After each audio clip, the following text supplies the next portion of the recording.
Secret lairs. You know there's going to be millions of them going on into the future, and the next crossover has happened. We've got Secret Lair Stranger Things, and the full list of the Stranger Things Secret Lair has been revealed. You can buy this whole thing for $40. For $40, you can have the Secret Lair Stranger Things set. And the full set has been revealed, so you can get yourself a wonderful clue token. I have to say, this clue token does look like an upgrade. Is there some subliminal message to decipher out of all this? I don't know. I will keep these lights up until the day I die if I think there's a chance that Will's still out there. I don't know who Will is. So we got the Mind Flayer, the Shadow, black, 4 generic. Mind Flayer, the Shadow, isn't a creature unless you control 3 or more permanents you don't own. So you gotta steal a bunch of stuff from your opponent. At the beginning of your end step, exile the bottom card of each opponent's library face down. For as long as those cards remain exiled, you may look at them, you may cast permanent spells from among them, and you may spend mana as though it were mana of any color to cast those spells. Of course, it's a 9/9 creature. Chief Jim Hopper, red, white, and 2 generic for a 4/4 with menace. Whenever Jim Hopper attacks, investigate once for each non-token attacking creature, and you got Friends Forever. You can have 2 commanders if both have Friends Forever. Oh, and guess who also has Friends Forever? Dustin Gadget Genius. It's an Azorius blue, white, 2 generic 2/3 creature. Tap to add 2 colorless mana to your mana pool. Spend this mana only to cast artifact spells or activate abilities of artifacts. We got a little bit of a young artificer at the moment. Lucas, the sharpshooter, also has Friends Forever. A 1/3 creature for a red and a blue. No, this is Lucas. He sacrifice an artifact. Lucas, the sharpshooter, deals 1 damage to target creature. Goad that creature until your next turn. That creature attacks each combat if able and attacks a player other than you if able. All right. So you go like, hey. It's like taunting somebody. Max the Daredevil for a green, red, and 1 generic 3/2. Max has haste. Whenever you cast your second spell each turn, untap target creature, then investigate. I guess that's the point of the clue tokens, and also has Friends Forever. Well, these guys all have Friends Forever. You can be friends with all these guys. It's basically you can tag team.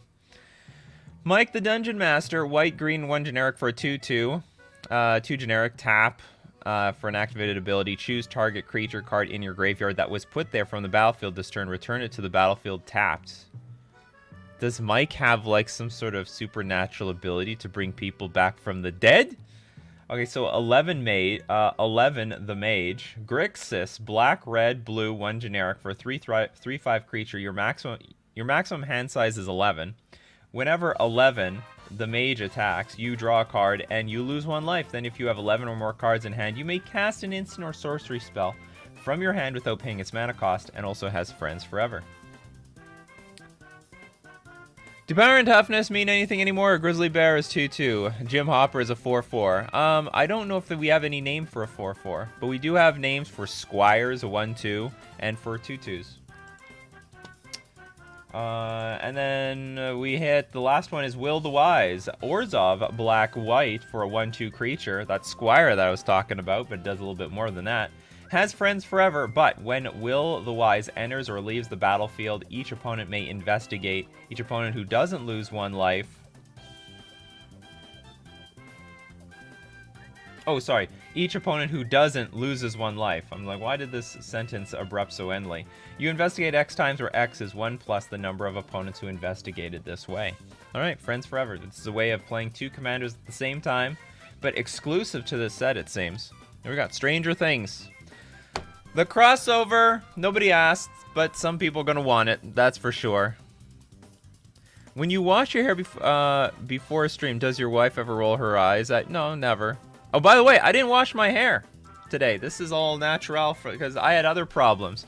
A light bulb burned out in my light, and I can't. It's really bright now, and I can't tell if it's washing out my background. It doesn't look so strong anymore. Although I only have 1 light running because this remote control is now like super broken, and I don't feel like going underneath my table to fix the damn thing. How's your morning going? Welcome to the morning show where we discuss all things Magic the Gathering and also my lighting setup. Get your questions fired up. Let's have a great discussion this morning. And also we do deck list reviews. So if you got a 75 you'd like some feedback on, submit it to us. And both myself and the coffee crew would love to give you that feedback. So brew up your coffees, coffee crew. Let's brew up some Magic this morning. Welcome to Coffee and MTG for October 15th, 2021. I am your host, Nikachu the Merfolk Master. Good morning. And what is a morning without sponsors? Like FusionGamingOnline.com. FusionGamingOnline.com's deal of the week. Save 15% off Magic Collector Edition singles. I'm like, some of you were like, oh my god, they're gonna give a discount on beta?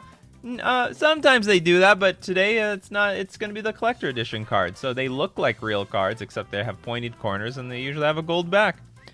But if you're interested in the official proxies from Wizards of the Coast, and these are pretty hot. If you want the really old ones, they basically cost the same amount as Power. You can get 15% off this week. That is Fusion Gaming Online's deal of the week. But don't forget, you can get an additional 5% off when you use coupon code Nikachu at checkout. Stack the discounts, save yourself money, support the channel. We're also going to thank Mana Traders, the premier place to rent Magic cards online. And you know what? GP Vegas is coming up. What is the best deck for you? What are you going to bring to GP Vegas? You may not know. You're going to have to rent and try out all the modern decks to see which one is best for you. And you don't have to buy into any of those decks. You just rent them, try them out before you get into the paper one. You can support the channel using my Mana Traders link in the description below, or save 15% off your first 2 months using coupon code Nikachu. And now let's say good morning to all my wonderful, wonderful people showing up this morning. The amazing Wally, amazingly here every single day. Benji Boy, Michael, Frederick, Trevor, Just, also here. Like you guys, you are the morning crowd. You guys are the morning crew. Bear, Ventrix, Victor, Alex, Kaya, Jason, Andrew. I was away yesterday playing Magic with friends. Well, you're back. You're back, Mareep. Welcome back. And good morning, gold medals. Good morning, Zal from Facebook. I see you people on Facebook representing there. Caught it every day this week. Notifications are real. You put, well, I mean, they're real. You know what happens if you have too many notifications? They can fail. Basically. If I'm the only YouTube channel you like rang the bell on, then it will work out. Are these tournament legal in any formats? Yes. Legacy and Vintage. That's an End Commander. That's about it. It's I mean, those are the rules. Modern, if you want to talk about Modern, Pioneer, those are only standard legal sets up from a certain point, and no specialty sets. Whereas in Legacy and Vintage, it's like anything goes. All goes wild. But then Legacy has their banned list. But then we get Vintage, and now everything goes wild.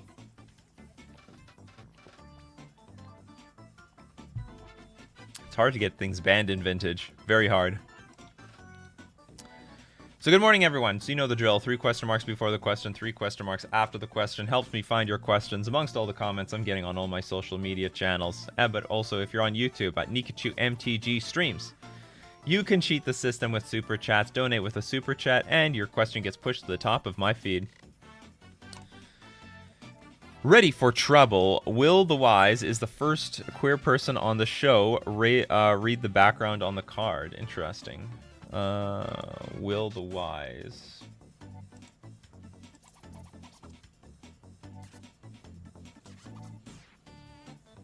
Was this on purpose? Home. What is the whole thing going on here? Well, I don't know the show, so I'm not gonna make any. I'm not gonna make any judgments here. Ventrix, did you see the Lair Community College video yesterday? At 1 minute 50 seconds, the professor says that if Merfolk wins Channel Fireball Vegas event, he will fly the winner out to star in a video. Oh, extra motivation! All right, let's get on Lair Community College's video. Let's get that free trip. He will fly the winner out to star in a video. Excellent. All right. Well, that's all. And we only know there's like basically me and maybe 2 other random people that are going to be candidates for this free flight. So we better do it. Let's make that top 8. Let's make that bank. Tragic. Price of Progress in Modern. Any thoughts? I think it's fine. And you know what? Some people might say I'm crazy, especially since Burn is doing so well right now. I think it's okay that Burn is good, though. I really have no problem with Burn being a very good deck. Burn gets smushed like a bug when it needs to. Like, the format will adjust, obliterate the Burn players, and then Burn is, you know, they're going to be in a corner. So I have no problem giving them more tools. I think we can give them Fire Blast. I'm not kidding. Fire Blast is not what you guys think it is. Like, it's a good way to finish the game, but if you have multiple Fire Blasts in your hand, this card is terrible. It is so bad. And mind you, like, the Burn player only gets to, like, maybe 3 to 4 lands a game, but they sit at 2 to 3 lands very, very often. So, I mean, I'm fine with giving Burn all these tools. I really don't care. Burn is easy to keep in check. It's really easy to keep in check. Papa Joe, as a Burn player, isn't it? It isn't the time for Price of Progress. Maybe when the metagame is so degenerate where Burn can't keep up. You know what? Either Burn is doing really well or it's not. So I'm totally fine with this, in my opinion. Yeah, I'm the Merfolk guy that can win and visit the professor. We're gonna get that free trip. I mean, all of a sudden, there's more on the line. There's the first place finish, which actually isn't very impressive because I don't know, what is it, like just a $10,000 prize pool? What is, I think first place is something pathetic, like $500 or something like that. It's not good. But all of a sudden there's a free flight and maybe a free video, maybe free exposure in the works. Gold medals with the super chat. Just a donation to thank you for being a part of my morning routine for the last few months. Gave me and my buddies a lot of help with our modern decks. Appreciate everything, my brother. You're welcome, gold medals, and enjoy. Thanks for, and thank you for showing up. You know, this morning show doesn't really exist without you guys. I gotta make a notification from the OG channel. Like, we used to get like 250 to 350 people, and now we're like treading water around a little over 100. I don't think people knew that this thing moved. But my subscribers are going up on my main channel, so I don't want to move the morning show back. Whatever, it's better for all you guys. Less competition for the questions. A lot less competition for the questions. Antonio, I love that Azorius Blink deck that won the Modern Challenge. Is there a build that isn't 80 and just runs 2 Yorion in the main board? You'd probably be better off just not running Yorion at all and you just shave on numbers, but such a thing could definitely exist. I mean, yeah, there was you can make just a blue-white flash control deck. I guess you could still play with like a few Yorion if you really wanted to. Victor, does anyone know of a good primer on the Yawgmoth deck? Have the cards, no clue how to play it. Well, you're in luck, Victor, because on the channel that you're on right now, just look up Yawgmoth. Look up Yawgmoth Nikachu MTG. Let's see if it pops up, because I had an interview with none other than Tom the Boss Ross. Nikachu MTG Yawgmoth.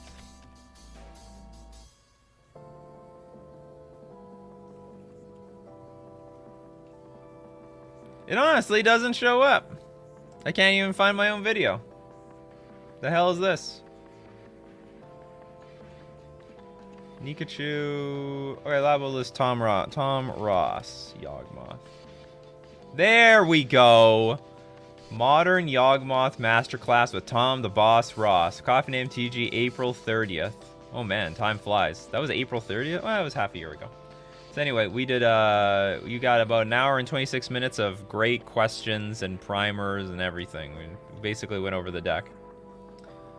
That's where you can learn. I'm sure there's other places that you can learn. Oh, it also looks like he did something with MTG Nerd Girl. They went over a league. Anyway, this guy's really good. He's made top 8s with the deck. He's a huge innovator to the community for the Yawgmoth deck.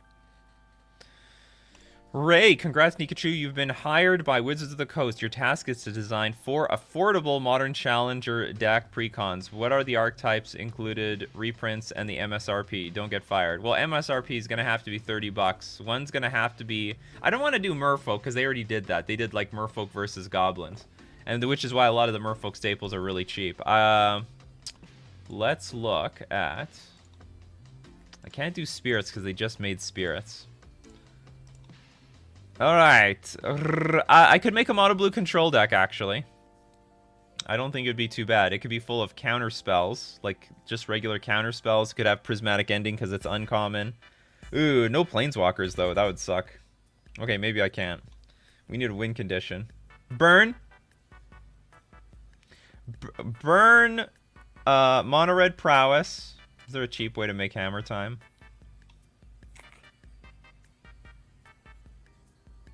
We don't need this. We just need these things.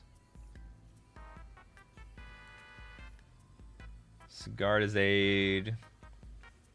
We could probably make this work. Maybe a hammer time deck full of like cheap things and no Stoneforge Mystic, but we play with like Ingenious Smith to help find the hammer. So maybe a hammer time deck, maybe a hammer time deck, and mill. Pretty sure we could make mill. Maybe I'm wrong. Now we're gonna make mono blue mill anyway. We're gonna make mono blue mill. Screw Demir. Those are my 4 decks. 30 bucks.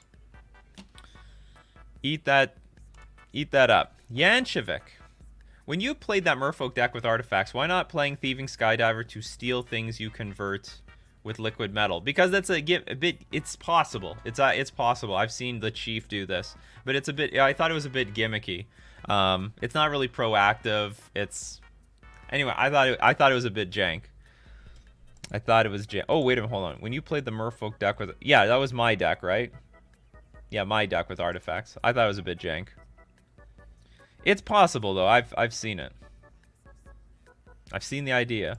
Matt Wazix, if there was a Merfolk Mana Dork, would you play it? If so, what would you cut? I would play it. I would just cut my some other I'd cut some lands. So I would go down to 18, 19 lands for sure. I'd probably go down to 19 lands. You know what? Glasspool Mimic probably gets cut. Because that's my mana source. Glasspool Mimic is more of a mana source than it is a creature. I think I would cut it. It would be a war between Glasspool Mimic and the Mana Dork. But I think the Mana Dork would win. I think the Mana Dork would win. Are these Stranger Things cards good in Legacy? It will be playable. And by playable, I mean they will be legal. But I can't guarantee they're going to be any good. Alex asks, do you think with the companion rework, Lurrus is safe to unban in Legacy? Huh? Huh? Lurrus isn't banned. Banned and restricted list. Is there something I don't know? Is there a BNR announcement that I didn't see? Vintage, it was banned, and now it's unbanned, which is weird. Oh, it is banned. When did that happen? When I fall asleep. Was it banned with Uro? Anyway, do you think with the companion rework... Oh, no, it got banned originally. Right, it got banned with Vintage. Because it was just being stupid. Yeah, unban it. Unban Lurrus. You're jailed up, Lurrus. You're still too good for Modern, probably. Yeah, Lurrus probably got banned with Lurrus of the Dream Den banned. It probably got banned when it was with the original ruling. Legacy and Vintage, May 18th, 2020. Do we remember these days? Oh yeah, and they got rid of the other cat. All the cats must go down. Lurrus of the Dream Den. It's trivially easy to play in Eternal formats. Most existing Vintage and Legacy decks already meet Lurrus's companion restriction.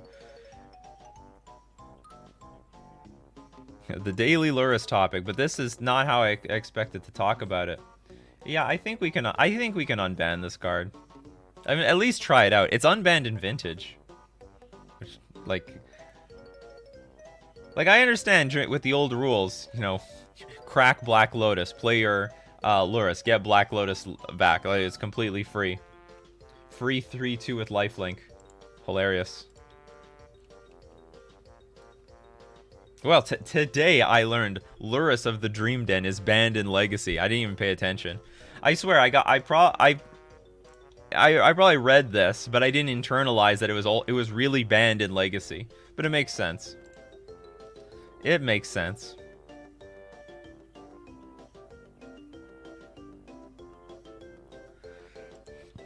Just got to MTG Arena. What is a good historic deck to pick up? Merfolk. Play Merfolk. But if you don't play Merfolk, you can always... By the way, you know, if you're ever curious about what are the top performing decks... Well, this is not entirely true. You go to MTG Goldfish, you go to this triple setting thing here. You go to decks, go to popular decks / metagame. Then select the format. Go to whatever format you want, historic. Now, sometimes the data is a bit cooked. Like, you can click on here to see how cooked the data is. Because ideally, you want to see some good, clean deck lists. But sometimes they fill it up with garbage. See, 4-1, that is a good deck list. That's a good quality deck list. 34th place, that's a good quality deck list. See, I like that. I like all these 8-0s up here. The 6-2s, the 7-1s. That means the deck is good. But if it was full of 4-3s, 3-4s, 2-5s, like this deck. See, like, what is this? Why do we need David Stednitz's losing 1-3 record in here? It makes the meta game seem more accurate, but it's harder to tell what is good. But I get, maybe that's what they're going for now. They want to know what the actual meta game is, and you know, we have to judge for ourselves what is good. I suggest blue-green Merfolk. Look, blue-green Merfolk is there, even though we have well, okay, maybe we aren't there, because as we see, we look at we see a 2-3 here. Have nothing against you, Oleg. You keep fighting the good fight for us. Keep doing it. Keep doing it, Oleg.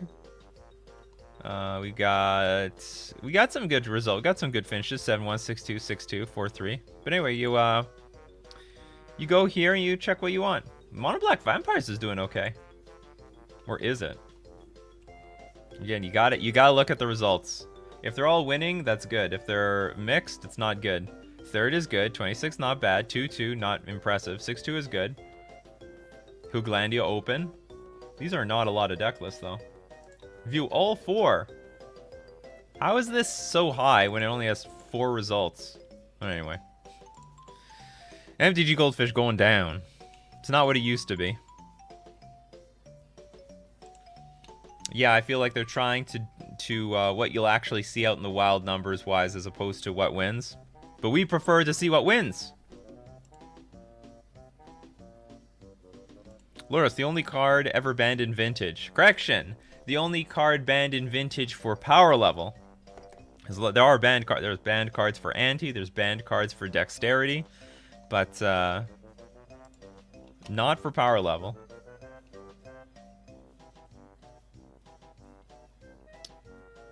What do we got here?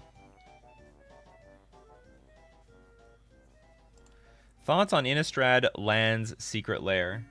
Is that a thing?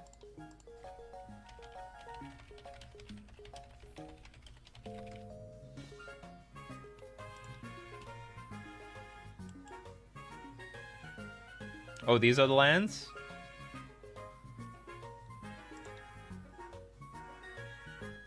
I hate this coming soon thing at the bottom. It's obscuring my vision. Okay, let's look at the gallery. What do we got here? We got Vault of the Archangel. Oh, these are all the utility lands. Vault of the Archangel. We got Moorland Haunt in the creepy Desolate Lighthouse. Stenzia Bloodhall. I never even heard of this. Deals 2 damage to target player or planeswalker. Basically soaks up 6 lands though. Grim Backwood, sacrifice a creature, draw a card. Keswick Wolfrun.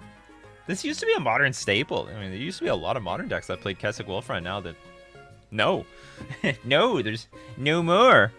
Slayer's Stronghold, Gavany Township. Oh, you better believe the Titan players can use these things. Nephalia Drownyard, Alchemist Refuge. I mean, these are cool. They're very, very cool. If anyone likes this sort of set, or sorry, this style of art, where everything is black and white, it's perfect for you.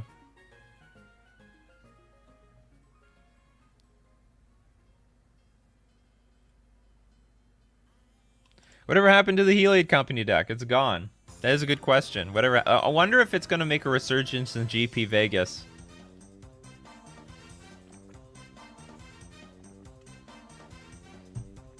It does have problems, though. I mean, you know, now that I think of it, it is a creature combo deck. Cards like Solitude are a big deal.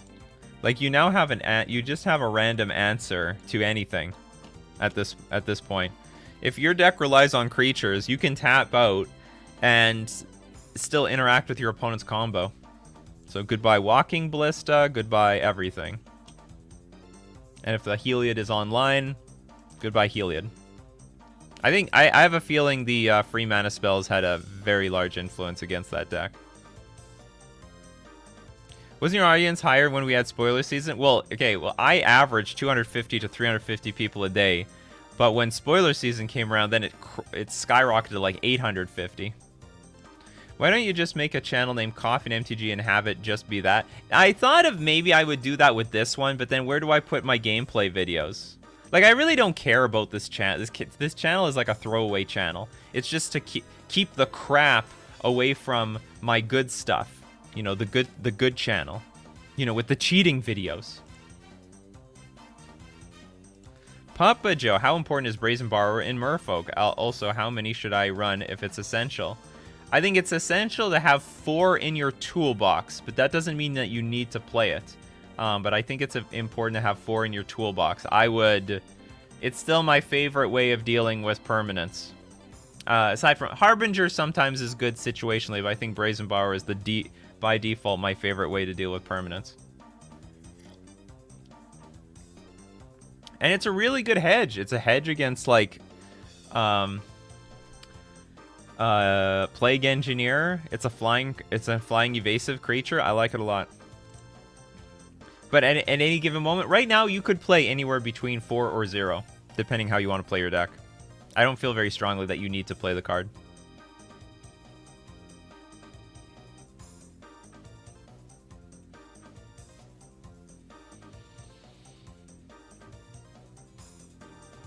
Clickbait title: Lurrus banned in Legacy. Nikachu discover. Nikachu just learns Lurrus is banned in Legacy. Imagine me trying to make a deck list, and I'm like, why isn't this list legal? Why can't I join a league with this thing? Oh, it's banned.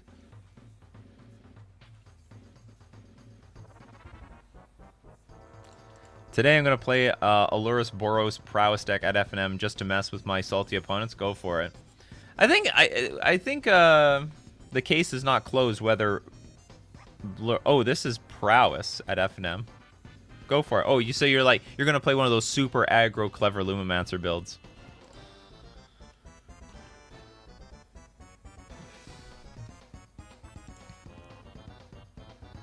Oh, I saw that earlier. Historic was damn fun before they put all these digital only cards in. Some people like the digital cards. What can I say? It's a whole new game now. It's a whole new game. Camille, hey Nikachu, what do you think about future of Magic, meaning digital cards? I think they are great. You see? We already have someone who likes the digital cards. Wizards can adjust them easily after some prod server testing on players. Exactly. Magic has a huge future, even in the digital arena. However, I really don't think they're going to make it their main focus. They might have some historic opens here and there, but I genuinely believe that MTG Arena is a gateway to get into Magic, start playing the game for free, and then you're like, oh, this is really fun. I want to play the paper version. They start playing with paper. I genuinely believe it's their paper product that makes the most money.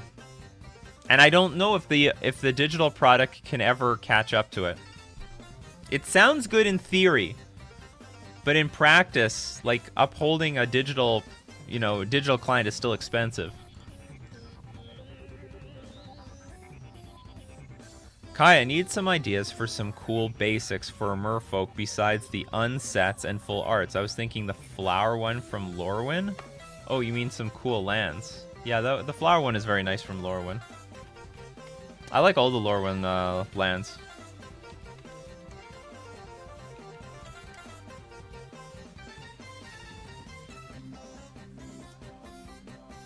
I'm assuming you're talking about this one. This is the art.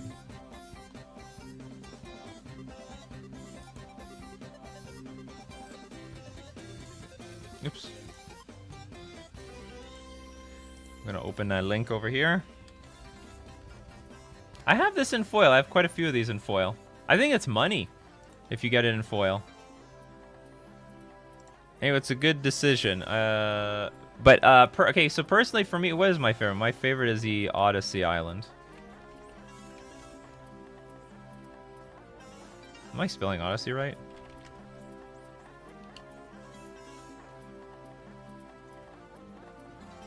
Or it's not? No. Onslaught. My favorite is Onslaught. There we go. I like this one a lot. Anyway, those are my... That is the one and only suggestion that I've made. I'm gonna stick to it. TCG Dude, saw your Tron video. Thoughts on adding 1 to 2 or 2 Heliod to pair with the Walking Ballista? Heliod? In the Tron deck? So add white? Nah, I don't think that'll work out. It's a big splash for 1 card. Coffee and Monopoly strats when? Well, you have to ask about Monopoly. I know my way around Monopoly. I'm not a Monopoly grandmaster, but I know my way around Monopoly. Did Magic Arcanum rip off Coffee and MTG? What's that? Magic Arcanum.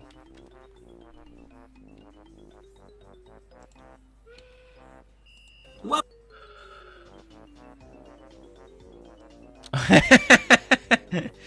Cards and Coffee, number 4. Let's watch the Coffee and let's watch someone else's Coffee and MTG within Coffee and MTG.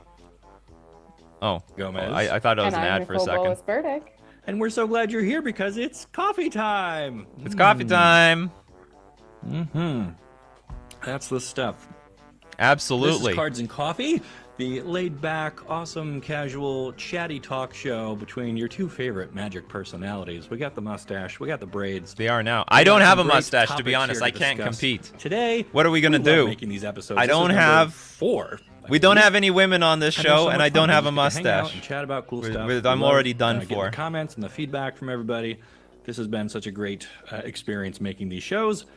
This is like Inception. Our sponsor, Many Worlds Tavern, who they got sponsors too. These cups here, and if you haven't heard about these guys, they are fantastic. They are an online-only retailer that specializes in I need to find... You know what? I got to contact them and ask them where they get their mug. I would like a bigger mug with my logo on it. And Teespring sucks for this. Have like a gaming theme to them or flavor. They've got down the Magic and Coffee rabbit hole. And they just streamed it an hour ago, so they purposely do this 1 hour before my stream. I wanted just a nice, calming, lighter kind of blend. Really cool stuff. Every time you buy a bag of coffee from them, and they literally have coffee sponsor. Whatever, works for you. This is like where I tried to get a sponsor from Nescafe, but they told me to fuck off. Give money away. They actually have a coffee sponsor. And to help people who are less fortunate. And that is something everybody can get behind, especially we're getting close to the holiday season. You need to sell out to a new coffee startup. Even if you don't drink yeah, but yourself. I like drinking my coffee, you know. I pledge my allegiance. Said that they were really excited. Fan of the show. They don't drink coffee, but their partner Imagine does. if it was the coffee company so that turned you down on Twitter. Like, look, it's an early present. I'm like, well, I have been turned down by the coffee company. I mean, you can store that, keep it in a cool, dark place. You know. Get Hunter Pence, who has had a coffee company. Boom, Christmas morning or whatever, it shows up under the tree, and then you get to enjoy that. And that's making memories, man. That's like good times. That's good. Do they have stuff. music? You know, if someone's going to show up at game night with the pizza. They may not have music, but you don't need it. The cookies. It's not mandatory. Shows up with coffee from Many Worlds. We are watching the competing. You would be interesting is if we got to watch it live. We did Coffee and MTG while actually just literally watching their show. We just drink it by the mug here. Wanted me to send a cease. Now, truth be told, this Coffee and MTG thing, I mean, I'm just ripping this off from other YouTubers like that are not within. I might have been the very first to do this within Magic the Gathering. I was most definitely the first person to do this within Magic the Gathering. But that doesn't mean I need to be the only one. I didn't like make this up out of nowhere. I noticed a bunch of other influencers did the exact same thing on YouTube channels that have Let me get that on varieties of different while YouTube also channels. supporting those gaming-related charities, so everybody wins. So I just You adapted support that the show, thing you support a to local Magic the business. Gathering. Starbucks doesn't need your money. Dunkin' Donuts doesn't need your money. But these guys are hardworking dudes. Yeah, putting out a good I'm a big quality fan, product have been for a while while, but supporting probably the no community sponsors that we because all you love. use So, instant coffee. can't say enough good things about them. But we do Okay, need so to when are they talk going to talk about same kind of cards? idea. You start with a pack of cards in front of you, but they're all themed around major set Is this a release. Magic the Gathering channel, or is this oh Not no, it is. every They young talk about planeswalker Kamigawa deserves, right, Neon so many hours Dynasty. in the day. But the ones who are relevant enough that I would say that they are familiar, and I would not be shocked to see them show up here on Power. Maybe they do respect that. We've seen it happen before. Tinfoil hat out, and Anyway, very maybe interesting. agree So if with you me, ca- come if up you with don't some have thoughts enough, about how they could fit in. So Morning shows to go to, you can always check out Magic Other themes Arcanum. that I don't know how often they do this. Do they do this? They did this 2 weeks ago, 4 weeks ago. It looks like once every 2 weeks they do a coffee and cards. Check out Magic Arcanum. But we do this every day, every weekday at least. We'll keep doing this until I die on the inside. That's the breaking point. That made me wonder just like a few days ago. We might not have reached this point yet, but when are we gonna start seeing people die on stream? Like they have heart attacks, strokes, and stuff like that. Right now, the streaming crowd is young enough, but certainly eventually there's gonna be like these huge catastrophes happening pretty regularly on stream, and we don't see those I don't know if those videos even exist, but they're probably very rare right now. But they're gonna become much more common as we get older, as the streaming crowd starts to age. Is that how I'm gonna go? Am I gonna go on stream? It's an MTG lore channel. That's definitely not anywhere. That's not anywhere in our domain. 54,000 subscribers. They do well. They do well. They got tons of views. They do well. Good for them. They'd retire before that age. But why would you retire from streaming? Like, why would I stop doing this? I mean, you retire mostly because you don't really like what you're doing. I like what I'm doing. I have fun with what I'm doing. But do they expose the finer points of Monopoly on their talk show? You gotta ask them. You compare the knowledge.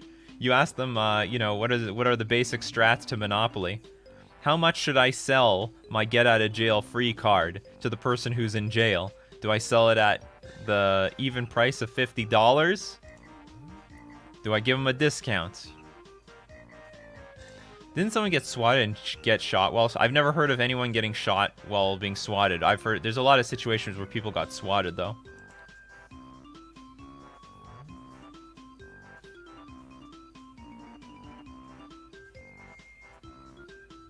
Maybe Nikachu stops because he has kids and is dead on the inside. Hey, that's possible.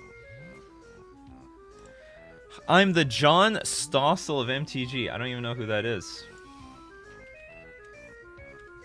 Does that make me an uncultured swine? John Stossel. I'm this guy? A guy with another guy with a mustache. This is not about freedom. End COVID repression. Ban bureaucrats. What the hell?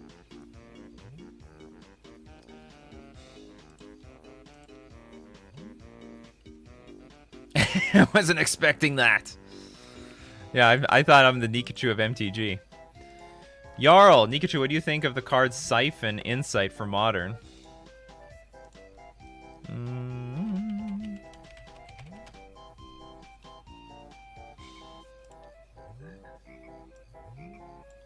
Look at the top two cards of target opponent's library. Exile one of them face down, put the other card on the bottom of that library. You may look at the card and play the exiled card.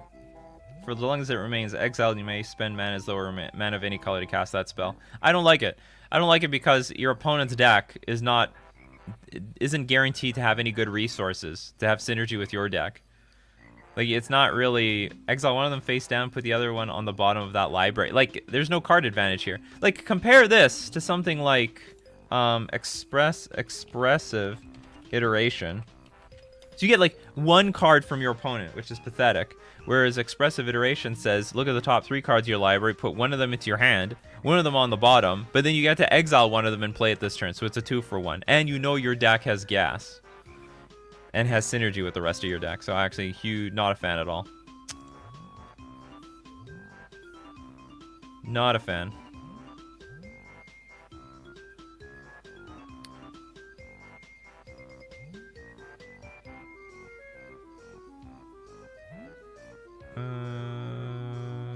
Where's questions? You need to start a new series, Pillow Talk with MTG. What?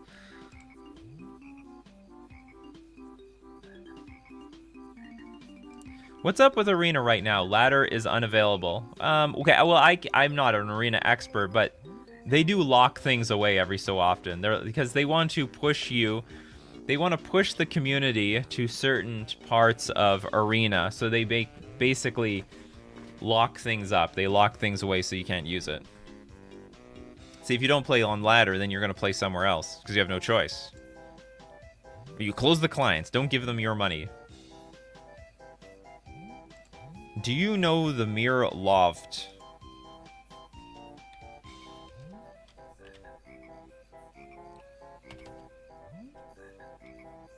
No, I don't. I'll just say I'm looking it up and mirror loft. I'll just put loft. No, nothing comes up. No, I didn't say loft. Oh, is there loft? No.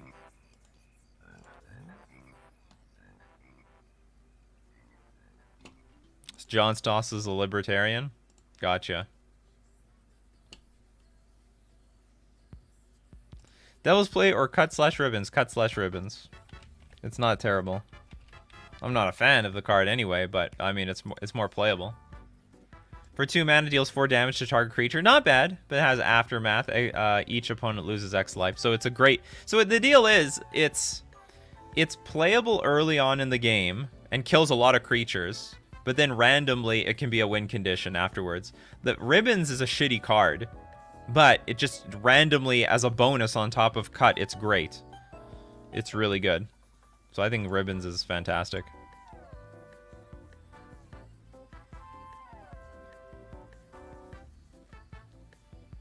Oh, it's called Mirror Lore?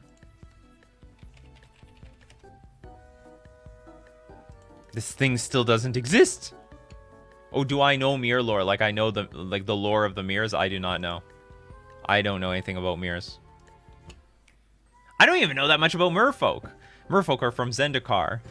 And I don't know, they evolved on Zendikar to have legs and feet. Feet. So they can fight people on land. Would you show your Merfolk EDH deck on here? I could. We don't have much time today, but if you asked me a lot earlier, I could go grab it and show. I gotta learn how to shuffle an EDH deck, by the way. The #1 question in my how to shuffle Magic cards video was like, but okay, that's all great, Nikachu, but how do you shuffle an EDH deck?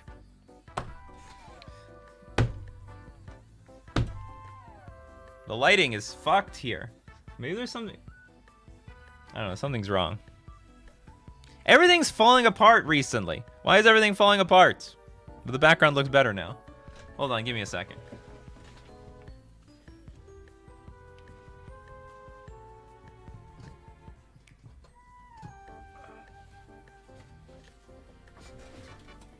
Stop fucking around. And work, damn it. Shuffle it into I mean, that's the easy way to do it, right? But well, you got it, but then you have to shuffle. I mean, the way I do it right now, and it's not the best way to do it, I do shuffle it in 2 halves, but then I take 50% of both halves, shuffle those together, then I take the 50% that I didn't shuffle those together, then I take 2 more 50%, and I keep shuffling up the 50%, because you can't just shuffle the bottom half of the deck and the top half of the deck. But that's basically how I do it. But it's like sort of a clumsy way of doing it, if anything. Spencer Ward gonna teach us something about merfolk. On Dominaria, merfolk were from Ethan's Shi, but translators mispronounced it Atlantis. Therefore, Lord of Atlantis. Ethan Shi. How did they mispronounce that? Ethan Shi. Atlantis. They aren't even close to the same. Oh, Etlandsha. Okay, that's closer. That's closer. The same concept as shuffling a cube, except it's a full event. It's funny. Shuffling a cube is a nightmare. It's a genuine nightmare. Alright. Last question. Why does Razorfin Hunter exist? It just does. They were experimenting. I mean, this was the OG, like, multicolor set. I think this was, like, the first big multicolor set. Maybe since Legends. But, like, they went all in on trying to make something for every part of the color pie. Like, today, it seems like nothing. Like, guilds, of course we're gonna have guild cards. But back then, it was terrible. So I guess they're like, well, what's blue? Merfolk. Well, what's red? Goblins.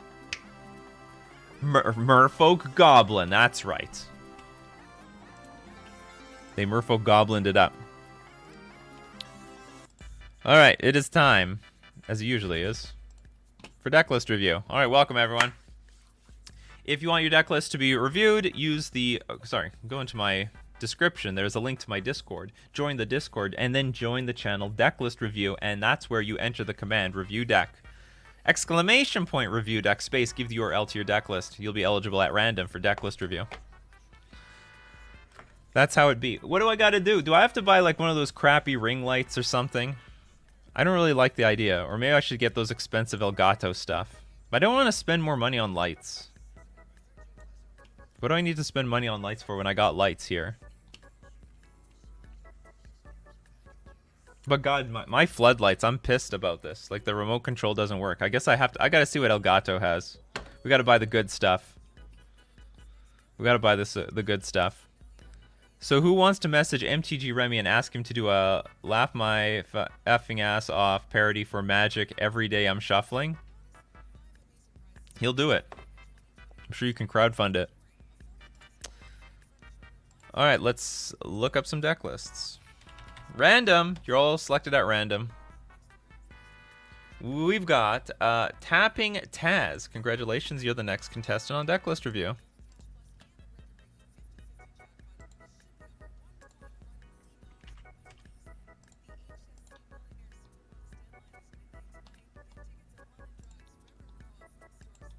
And it's on the worst site of all time, deckstats.net. Hands down, the worst site for reviewing anything or looking at anything on Coffee and MTG. You see how small the picture is, and they sort of give you... I mean, I guess they give you in text what the card does, but why not just make a big high-resolution picture? They're math people. They're not function people. All right, so we've got Devoted Elves by the Captain Pointy Ears decks. Or Captain Pointy Ears. So we got Cavern of Souls, Forest, Overgrown Tomb, Temple Garden. Ooh, we're 3 colors already. Verdant Catacombs, Windswept Heath. Yavimaya, Cradle of Growth. Huh? What's going on here? Or do you have some way to make infinite any color of mana? Court of Calling, Rite of Harmony. Whenever okay. I am not a fan of the card, but sure. Finale of Devastation, Devoted Druid, Elvish Archdruid, War Master, Azuri, Heritage Druid. Do we have Dire Wolf here? Mirror Entity, Noble, Quirion Ranger. Why do we got such a weird sideboard though? Like, what's up with the Temple Garden and one... Why even one Overgrown Tomb? What is the point here?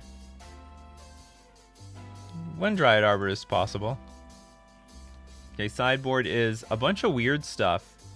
We have Collector Oof, Draneth Magistrate. Okay, hold on. This is all fine. Grist is... I guess it's going to be okay in this deck because you do have Court of Calling. Oh, and I guess this is the point of the one Overgrown Tomb.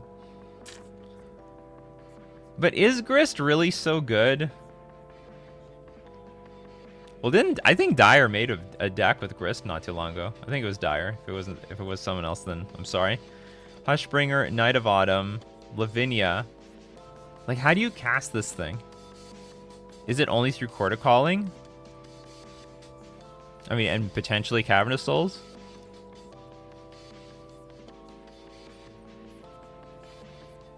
Leonin Relic Warder.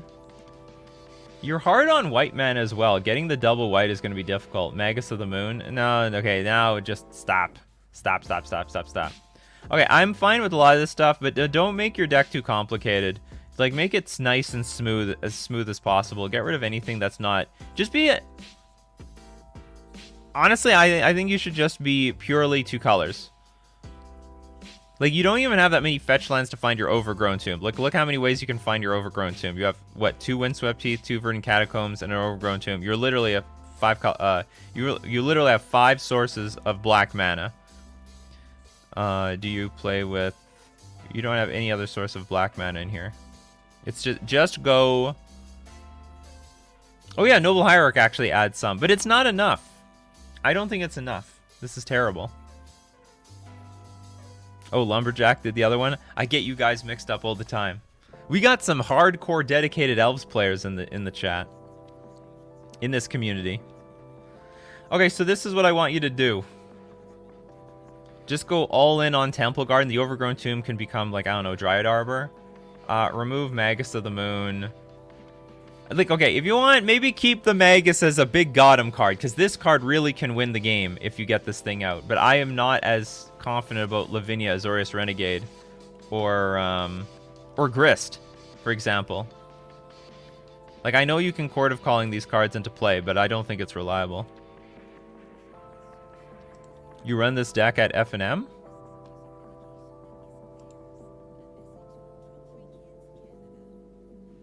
Or are you talking about Grist? Grist says that. I'd cut the sideboard at Dryad Arbor. So I would just go all in on Azoria. Oh, sorry, not Azoria. Selesnya. Just be a Selesnya deck to smooth out everything. I guess keep Magus of the Moon as a god. If you draw this card, it's terrible. And I know your plan is to, like, Court of Calling it into play. But, like, at the same time, if you're Court of Calling... Couldn't you just Court of Calling for perhaps a win condition and just win that way?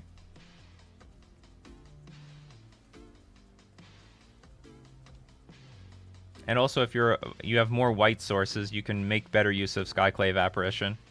Because you have some double white cards here. You have double white here. You have double white here with the Leonin Relic Warder. Well, not every deck needs Coco. I mean, Coco is a good card, but not every deck needs Coco. This one's running Court of Calling and Finale of Devastation. But I don't have any other suggestions other than this. I don't feel too... Well, I don't know the nuances of changing the elves. I just want to make this deck just more smooth. And that I can do with the mana base. Any suggestions, Direwolf? What do you think?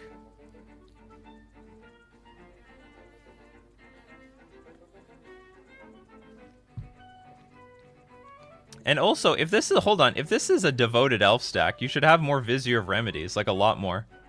You have Shalai, Voice of Plenty, which is fine. Selfless Spirit. You should probably make room for the other Vizier of Remedies if you're going this devoted druid route. Because what's the point of playing this combo if you're not going to get it consistently? It might be more important than Quirion Ranger. And of course, this... And a lot of your combos depend on infinite mana, right? It's like Shalai and Mirror Entity. Ideally, when you Court of Calling, you're going to Court of Calling the infinite mana combo. Or you just have the infinite mana combo and then win. Okay, so I'm working a little bit more. The brain is starting to think more things. We need four Vizier of Remedies in this deck if you're going to go the combo route. Otherwise, it's pointless.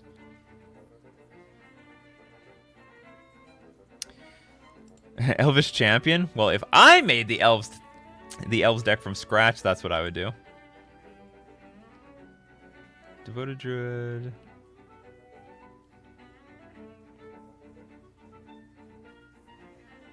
Yeah, the druid. If one dies, it's over.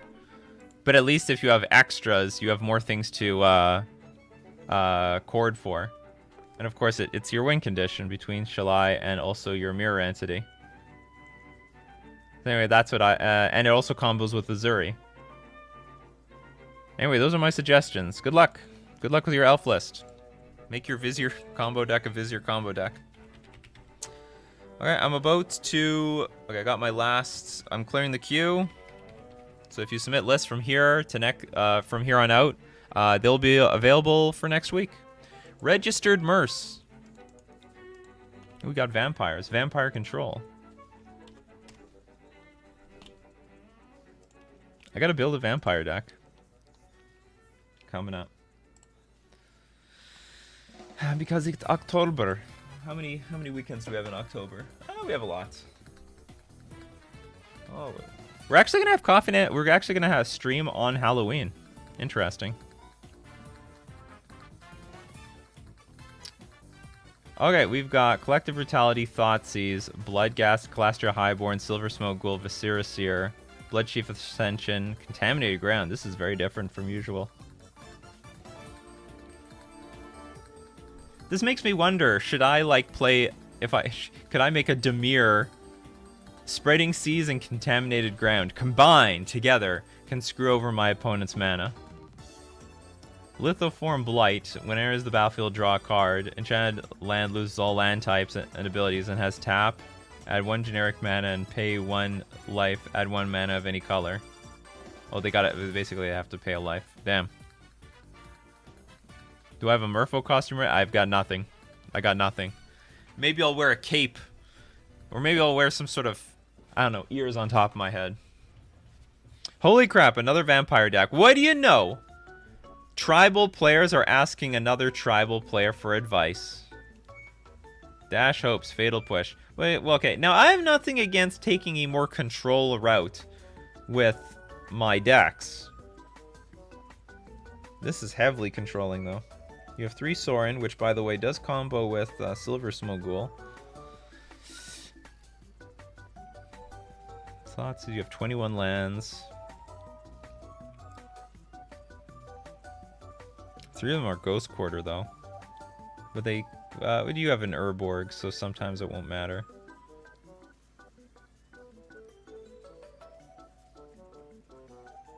So my first question is, how do you push through damage?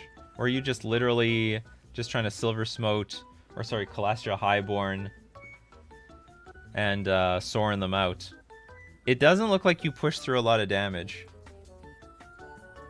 Bloodchief Ascension. At the beginning of each end step, if an opponent lost 2 or more life this turn, you put a quest counter on it whenever a card is put into an opponent's graveyard. I don't really believe in this card. Contaminated Ground. Whenever it's tapped, they lose life. But maybe it works. If an opponent lost 2 or more life, you put a quest counter on it. If Bloodchief Ascension has 3 or more quest counters. You know what? I really don't believe in the Bloodchief Ascension. Yeah, they're trying to win by draining. I don't think you're gonna remove it from your deck. Dash Hopes. You may play Dash Hopes if any player pays. If any player may pay 5 life. If a player does counter Dash Hopes, counter target spell. This is not a good card. Don't play this card. Your opponent will only pay 5 life when it hurts you really badly, and if not, then they counter it. Do not play cards that give your opponent the choice. So this is a very, very poor card. So we'll remove this. You can play another Lithoform Blight, maybe another Fatal Push, and maybe a Calastria Highborn.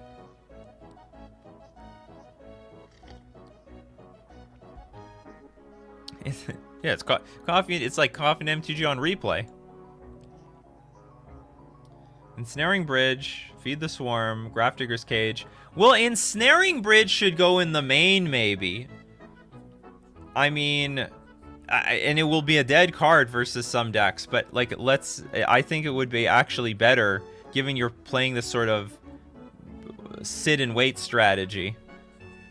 And if you have Ensnaring Bridge plus Sorin, you can lock them out. Well, you don't lock them out, but eventually you put them in a position where, you know, if you emptied your hand, you just kill them off with like Sorin and Silver Smoke Ghoul and Calastria Highborn.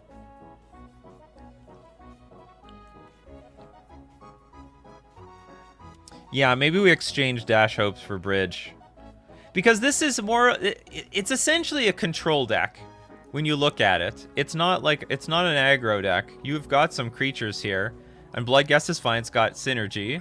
This is fine. These all have synergy. Seer doesn't have much synergy. This is replaceable. It's possible you should have 4 Highborn, 4 Ghoul, maybe no Seer. Maybe I'm wrong. Maybe you need another sack outlet other than Sorin. Yeah, so instead of Dash Hopes, replace with Ensnaring Bridge. Karn? It's possible. Feed the Swarm, Grafdigger's Cage, and Necromentia. Sure. Okay, so I'm just removing Dash Hopes. These cards never do what you want them to do. It just never does what you want them to do. Because whenever you give your opponent the choice to choose, they'll always choose the choice that benefits them the most. You might think, oh, I made them lose 5 life, but the reality is, they lost 5 life because they know it's worth more, or it's worth more to have their creature on the battlefield than to get their spell countered. Now, I would love to round out these numbers because you got 3 of everything here, but I don't have any good suggestions because I don't know what we can remove. I think it's okay. It's okay. It's an interesting idea at the very least. Contaminated Ground is good. Lithoform Blight obviously is a lot worse. A lot more worse. Anyway, that's gonna be it for today. Thank you very, very much for joining me. We have a great discussion. We talked about Lurrus. So today we learned some things. Lurrus of the Dream Den is banned in Legacy. So if I didn't get your comments, questions, or deck lists, we do this Monday to Friday, 9 o'clock a.m. Central Standard Time. An hour after the competing coffee and cards shows that only show... But they do it once every 2 weeks. We do it every day. We do it every weekday, Monday to Friday, 9 a.m. Central Standard Time. If you love to support the show and you don't do so already, you can drop a sub at twitch.tv/Nikachu MTG. You can become a patron at patreon.com/Nikachu MTG, or you can hit the join button on YouTube. So, yeah, everyone enjoy your weekend. Have a lot of fun, and I will see you guys. If you want to watch me stream on Sunday, I'll be there Sunday. So keep brewing up that coffee, everyone, and we'll keep brewing up magic. Take care.